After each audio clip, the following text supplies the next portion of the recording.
Hello and welcome. My name is Donna Cryer. I'm founder of the Global Liver Institute, and I have the privilege of being your host for this episode of GLI Live.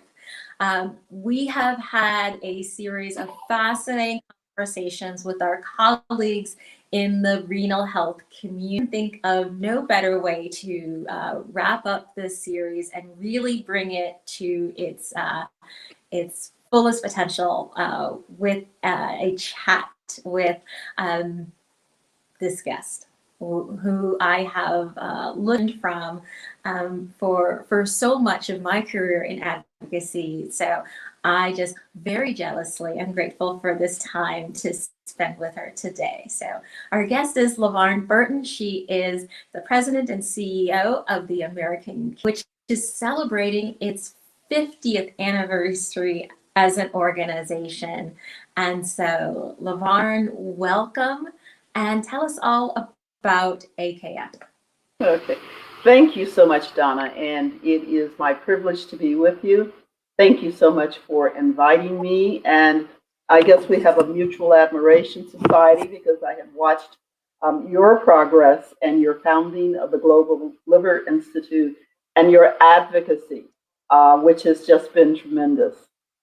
We at AKF, American Kidney Fund, are very excited about this year, 2021, because in 1971, the American Kidney Fund was founded. We were founded as a very mom and pop kind of operation with some neighbors coming together to raise money to take care of one of their own who was in kidney failure and had become bankrupt because of the cost of providing dialysis care. They came together to raise money.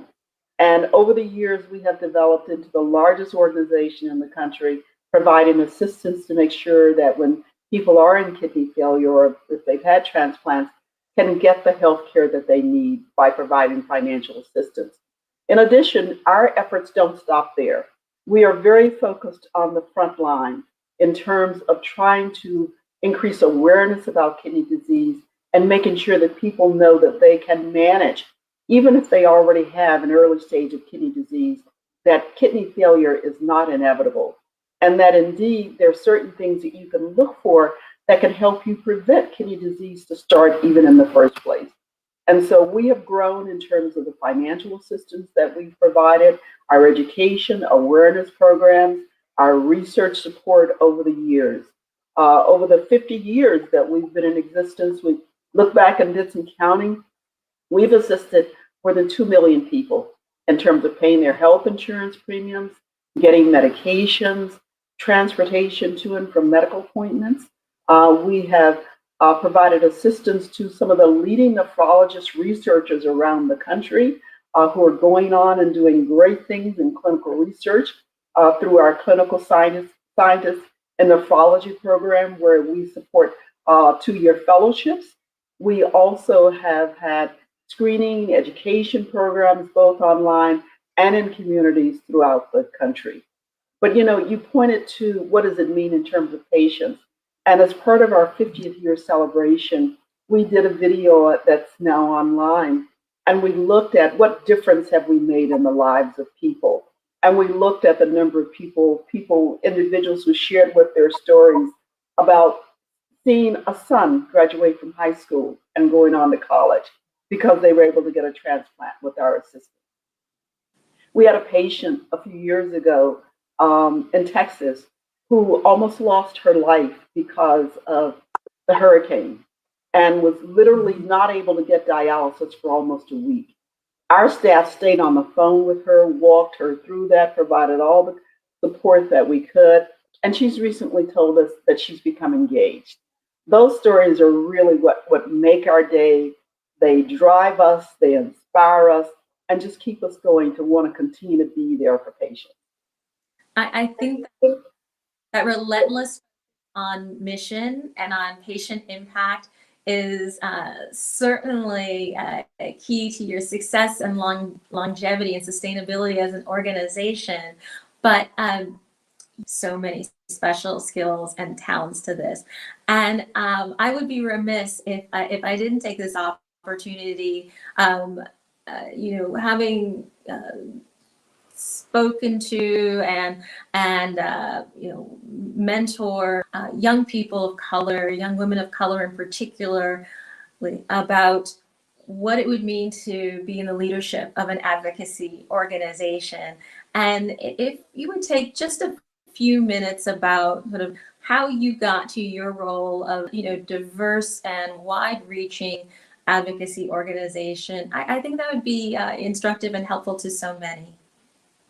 Well, Donna, I would start with where I am now and how I feel about it, which is to honestly say that I love my job and this organization and our cause. And, for me, it is just such a natural passion. And I think that especially in the nonprofit world, that you really have to be a zealot. You have to want to do it, because we deal day in and day out with patients who literally are fighting for their lives. They are the ones who carry the heavy burden. We're there to do everything that we can to assist.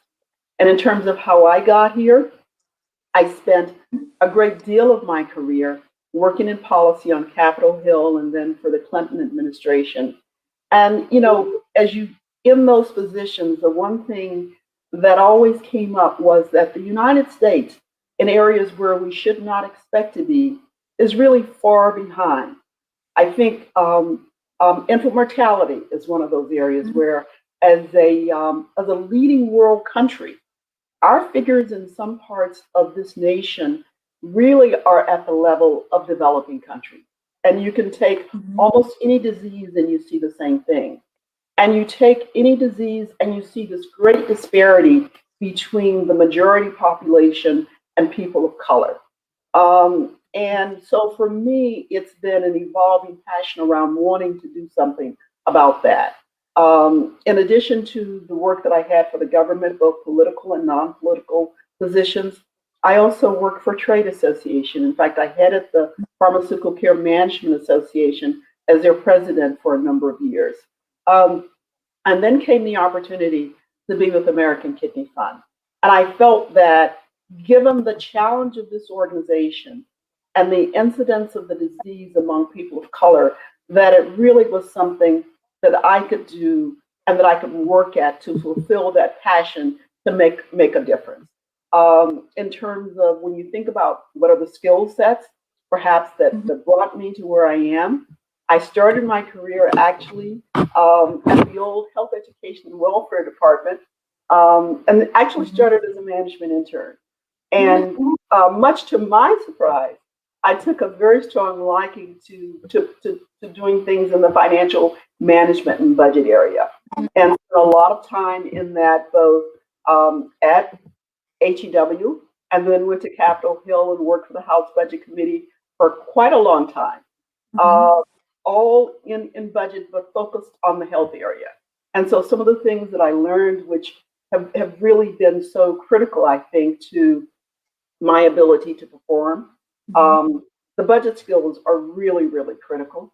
The management skills, the people skills, but also wanting to make sure that whatever you're doing, that you're really honing your craft, that you're taking one assignment and building on that to get as close to perfection as you can. None of us ever quite get there, but taking that to expand yourself, to expand that footprint so that you take on something else and something else and something else, and that you're able to bring all of these skills together along with that, with that passion in many different places. And I've had wonderful opportunities, great mentors and colleagues along the way. And I must say that it has been just, and continues to be, just a really enjoyable ride that is personally very fulfilling. That's so helpful. And, when I think about the way developed and understanding the very intricate structure of what it takes to be able to deliver, for example, financial resources to so many low-income dialysis and can't pay for the insurance premiums in emergency. And then I remember, discovering about your budget and your other financial, I was like, oh, it made sense. And so there's so many things that I know I because of my legal background or other things. And so I encourage so many of the young people I talk to. And first of all, this is going to be very exciting for every intern who now can see and they should. But to have that broad diversity of skills and then be able to apply them to people's problems. Yeah. And you've done that so well. You've done that so well. I guess the one additional thing I would say for young people is that, sometimes you're in a situation and you have an opportunity to do something that you may not be particularly familiar with and maybe a little bit reluctant to do it. But think about the building blocks that you want as you move along. That there are some tasks, there are some skill sets that you have naturally that you are inclined to and that you're really good at. But don't forget to take along also to get involved in some of those that you may be a little bit more reluctant to do because you're less familiar with them. Because it's really bringing all of those skills to bear in terms of, we go through life solving problems, solving different kinds of problems, whether it's with a legal eye or a budgetary eye or a management eye, but all of those things come together. And if you look at who are the folks who get to the positions, let's say, if you want to be in a leadership position, it's not just one skill set. Right. It's those skill sets coming together. But I do think that you have to be deliberate in terms of how you develop those and how you build on them.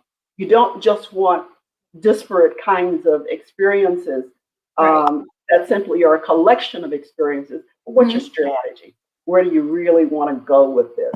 You don't have to decide on the organization, but if you want to be a leader, what are the leadership skills that you need? I think that's so well said. So in terms of strategies for AKF, one of your most successful strategies has been around drawing attention to prevention and screening of kidney diseases. And so free kidney screening programs, and tell us about those resources for patients and who are at risk for kidney diseases. Right. Yeah. Until the pandemic, we were running the largest community screening program in the country for kidney disease. And of course, that came to a screeching halt last March because we couldn't be out in communities, and nor could the folks who normally come out to see us and to be screened come out for those. So we had to, pull back and say, okay, what's our goal here? Our goal is that we make people aware of this disease and that we give them information about what they can do to control it. So we stepped back and we say, number one, we know that a lot of our activities are going to have to be online. And we have to take the tools that we already have, the audiences that we've already connected with, and bring them online to do it. So we did a number of things. We have a 15,000 person advocacy network. So we made sure that our advocates were very actively engaged in social media. We established closed Facebook pages so that they could talk with each other and share information. But we also had, our website. We had lots of Zoom sessions and other kinds of online sessions that were open widely. We did congressional briefings online, and we invited people to join those. We have our kidney coach, where we want to train the general public all over this country to talk about kidney disease to the folks that they can reach. And so we redesigned that to do that online. We have our kidney kitchen with information that can help people with a kidney-friendly diet, not only just in terms of recipes, but in terms of better understanding that diet and understanding the tools. There are many people in this country who may not do a lot of cooking, believe it or not. I love to cook. That's not necessarily true. There are people who may not even have a kitchen organized. And we start with everything from what are the tools that you need? What are the kinds of pots and pans? What are the beginning kinds of things that you need to do to have your own kitchen? All of that's online. We pair it up with a cooking doctor in South Carolina who worked with us. We have 300 recipes online that have been tested, not only in terms of being kidney friendly, but we've had the opportunity to test to make sure that they are inviting and that they taste good so that folks want to use them. So we've taken all of that online, and indeed, we know that going forward, a lot of these things work, and so we want to continue them. Mm-hmm. We want to make sure that people know through the information that we can provide directly to them through our own efforts, Mm-hmm. but very importantly through our partnerships. And let me give you an example of one of those partnerships. We recently started working with the Veterans Administration, the Department of Veterans Affairs. There are more veterans, particularly veterans of color, who are dealing with kidney disease at a greater rate than in the general population. So we have a partnership with the Department of Veterans Affairs to make sure that they are aware of all of the educational information that we have online, and they in turn are getting that information to veterans who need it and giving us the opportunity. I recently did a session similar to this with their Office of Public Affairs so that during Kidney Month, they could share that with veterans who are in need of our educational services. And we're partnering with church groups all over the country and with many others who can help us take our messages to the people who need to hear them. I think that's fantastic. A lot of questions from liver patients who start to develop chronic kidney disease and often are told, well, you'll just need a kidney transplant. And they're so shocked, and they're like, is there anything I can do to improve my kidney health, and connect them to your resources and the relief and reassurance that they have that there are things that they can do is really just overwhelming. And I think that as we've discussed over the course of the connections between renal health and liver health are closer than most people think, as they're filtering fluid to the bodies and responsive to a lot of the same types of effects, both for ill. But some of the questions that we get that you were sort of touching on what does kidney screening look like? Is it lab work and looking at your creatinine and your BUN? What does screening typically entail? Well, screening for kidney disease generally entails both the urine and the urine sample, as well as the blood draw. And that's what we were doing in our screening programs. Depending upon the facilities, there were times when, of course, we could not do the urine sample. But you basically want to look at the creatinine levels. There are some calculations that you can do to assess your kidney function. And those are all the things that we do. When you're doing a community screening, it is really very much that. It's just screening out a top level. It doesn't say that you have or that you don't have a disease. Right. It says, here's something, an indicator, depending upon your lab results, that you need to pay attention to this. And we want to encourage you to now follow up with your healthcare professional and see whether there is something there. And we also want you to be aware of some things, even aside from getting the lab work done, there are other indicators. There are indicators that if your family has a history of kidney failure, if you are an older person, if you are an African American person or Latino, all those things put you at high risk.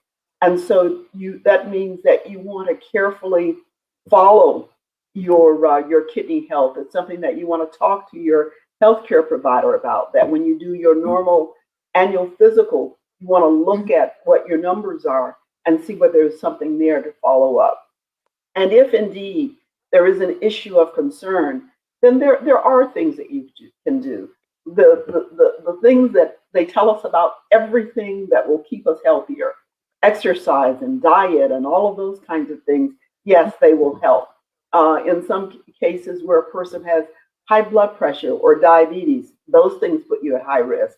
So following your regimen for the regimen that your doctor prescribes, if you've got diabetes or if you have high blood pressure, will also help to protect your kidney. Right. And, I think one of the things that is so apparent, and I think it's good news for people, that rather than thinking about this, long list of separate siloed connections of recommendations of things you for your liver or for your kidney or for your heart, for the most part, they're the same things about, size and reduction of sodium and the types of fats that you eat, and maintaining a healthy weight. And so I think that as we all across all of these conditions work more closely together to really reinforce and make it much more manageable for people to think through, how do you optimize the health of their organs through these really overlapping sets of recommendations, so it's not so daunting for people. Absolutely. I mean, we've each got just one body, and all of these organs and systems are connected. And so much of what will keep one healthy will also keep the other healthy. And if we know that we're vulnerable on one side, then we need particularly to pay attention to that particular issue, because if we don't, inevitably it will spread to other organs as well. Right. So on the issue of vulnerabilities, you and I have both been, so involved and engaged in ensuring that the impact of COVID-19 color is ameliorated, is addressed, is at least highlighted, and that there are solutions brought forward. And recently had a success in getting dialysis prioritized, or better prioritized for vaccination, which I think is just such a tangible outcome and effect of AKF's work and the impact in the lives of people. What other things should we be thinking about and doing and rallying around to ensure that as a whole, whether they have transplants or kidney disease or liver disease, now that vaccines are more accessible, what is the next thing we need to be doing in our communities? Yeah. Well, Donna, March 16th was when the American Kidney Fund decided that we needed to have our staff work remotely. And we knew that while we could go and work remotely, that the patients we serve could not get their health care remotely. Right. There's no way to get dialysis through telemedicine. And if you're a transplant patient, there's certain, and you know this very well, there's certain doctor visits that you're going to have. So as we were packing up to go home, at the same time, we actually initiated a new program. And this was certainly a very strange thing to do in the midst of all the financial uncertainty, but we did not feel that we had a choice, because we knew that if you are a dialysis or a transplant patient, you can't social distance. You have to go to dialysis. Right. And that we know that the average income of the patients we serve is a low average income, about $24,000 a household for those that we serve. And we know that if you have to start taking private cars to get to medical appointments, that your money is going to soon be gone. We know that so many of the patients we serve depend upon food banks for food, and that they have to have special diets. And that again, if they've got to come out of pocket because the food banks may not have those diets, or food banks may be so inundated with demand that they just can't serve those needs, that is another expense. So we started a program, our Coronavirus Emergency Fund. And we started that program by, first of all, we said, well, we can't travel. We can't do exhibits. So let's take the budget that we have for those things and let's use that to seed this program. and let's go public and try to get others to support it. We were able, over the course of 2020, to raise over $3 million to provide assistance to 13,000 patients. Those patients only received a $250 check, but the letters that we received from people about this money helping them buy the food that they need, Right. helping them, be able to get the medication that they need or the transportation that they needed. All of those things were just so heartwarming. And we're grateful for all of the supporters around the country, individuals and corporations who did that. And over the course of the year, we certainly did everything that we could to remain in communication with patients, particularly those in our advocacy network. And as the vaccines became available, it became clear that the placement of people with kidney disease, kidney failure on dialysis and transplant was just not in the right place. They were anywhere from 1C to 2A, and that's just too low. Our patients on dialysis have to show up 3 times a week. And I think the providers did a great job of trying to keep people separate.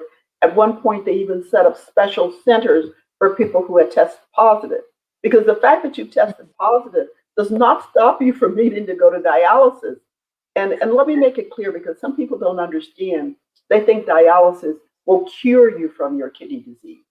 Dialysis will sustain your life. It does not cure. Transplant is the thing that will move you and allow you to return as close to normal as possible. But there's so few transplants, and I know we'll talk about that later. But people have to go to dialysis 3 times a year. 3 times a week. If they do not get their dialysis treatment on a regular basis, in some cases, even missing 1 trip can result in death. And so we wanted to do everything that we could to help them. But here were the vaccines available, and our patients were way down on the priority list. And I can tell you, as somebody who needed to get schedule a vaccine for my 94-year-old mother, that it was not easy. It was quite a task at the beginning. And our patients are already going to dialysis 3 times a week. So even trying to navigate this online system to get an appointment was just incredibly difficult. So we went to war on this particular issue. It was, for the last few months, our top priority for the American Kidney Fund was to ensure that people could get the vaccination. We reached out to the Biden-Harris administration, particularly to the COVID task force, and that part of the task force that was dealing with health inequities, to others in the White House, the Capitol Hill, and many other groups did also. And finally, we were able, and we were just so happy when just about 3 weeks ago, the Biden-Harris administration announced that they were going to make vaccines available directly so that people who are going to dialysis can get their vaccination there. They already get their flu vaccines and their hepatitis B vaccines and their pneumonia vaccines. So this was just another opportunity. And we know that the fact that they can get them at the dialysis center will increase the take-up rate in terms of getting vaccinations. But we're also not resting on that. We know that those rates are upwards of 80% or so of people will take them. We want to get to that 20%. So the American Kidney Fund has launched a campaign to get out the word, to encourage patients to take advantage of this and to do the vaccination. I think that's fantastic. I certainly, I sort of smiled / grimaced because my team doesn't allow me to express my views on this, publicly, lest spontaneously combust. So I thank you so much for your advocacy, and we were honored to partner with our colleagues in the kidney health community to get that done. We're also included in that cohort. We're also now haven't gotten my first vaccine and part of vaccine effectiveness and one for my underlying IBD to make sure that we're developing research for patients who have were excluded from the original study, so that we can evolve that knowledge and be giving people, real guidance as to, what immunity and what they can really do freely after they're vaccinated, because we certainly don't want people having false senses of security and unmask and as we're seeing some cases of COVID come up, but certainly fast to post pictures and encourage and debunk any myths around getting the vaccine. Certainly a better proposition than getting COVID. For those of us with underlying conditions. And so I want to just end on this last question about donation, about particular, where they didn't do that back in the day when I was transplanted, and so it has, with this being National Donate Life Month, and we're celebrating organ donation, but we are waiting for a transplant, most of those waiting for a kidney, and there's been so much innovation in paired kidney exchanges, where someone may have somebody who wants to donate for them, not a match to them, or for someone else. But for so long, you almost had to pay for the privilege to donate. Whether there were, costs of taking off work or childcare, or, people have farms or other businesses running. And so you've been doing not only push on the legislation, but keeping a report so that we all can be helpful in those advocacy efforts. So can you tell us a little bit more about what AKF has been doing for living donor protections? Yeah, we started this effort as a major focus about 3 years ago. And we started at the state level, working with state legislators and encouraging them to pass legislation that would give some protections to people who want to do this wonderful gift of an organ. I'm going to take something out of my body and give to somebody else and allow them to live. And as you say, the vast majority we've got over 100,000 people on organ transplant waiting lists. The vast majority are waiting for kidneys, but there, is just a limit on the number that are available. So we have worked in states across the country. We're now up to about 13 states that have passed some kind of legislation that would provide some protections for people who want to donate organs. These protections include things such as making sure that there is not insurance discrimination, whether it's life or disability or health insurance, and making sure that not only discrimination in terms of a person being able to get insurance, but also that they are not discriminated by being charged higher premiums. Another area of protection is to make sure that people are not discriminated against in terms of their jobs because they donate an organ. Other areas include providing protections under the FMLA Act. There are some things that are already in guidelines, but we wanted to really get those codified in law so that they could not change. Basically, just trying to provide protections for folks, encouragement for companies to allow employees to give organs by allowing tax credits or tax deductibility for the cost of giving your organ. All of those kinds of things, or even in some cases, paid leave. So what we did, we worked with the states, and many of them did pass laws. As I said, though, 13 states have passed various kinds of laws, but they are so different. There's a patchwork of different laws, and so depending upon which state you're in, you may be more or less encouraged to donate an organ. The real solution is that we need to have federal legislation.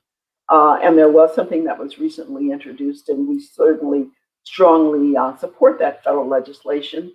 But what we did in order to amplify and to give people a visual on what's going on is that we started a living organ donor report card. And this will be an annual report on how well states are doing. So we looked at all states and we graded them from A to F. There's only one state in the country that got an A. Unfortunately, the average is about a D. And so it's something, it gives a visual of how much work there is to be done. Mm-hmm. Who got an A? I want to celebrate. Arkansas got an A. Arkansas got an A. Governor Hutchinson. Fantastic.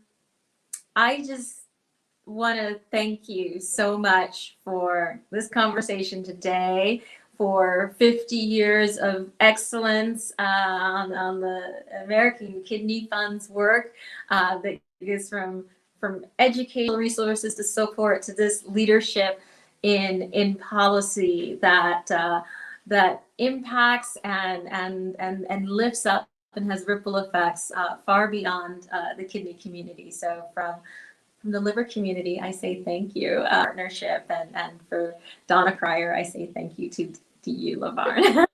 And thank you so much for your leadership, and very much look forward to working with you and the Global Liver Institute, because as I said, we only have one body, and all of these systems and organs work together. Thank you. Fantastic. Thank you all. You can find more information on globalliver.org. We'll make sure that the American Kidney Fund websites are in the show notes, so you can also find us on Facebook, Twitter, Instagram, and on YouTube as well. So until next time.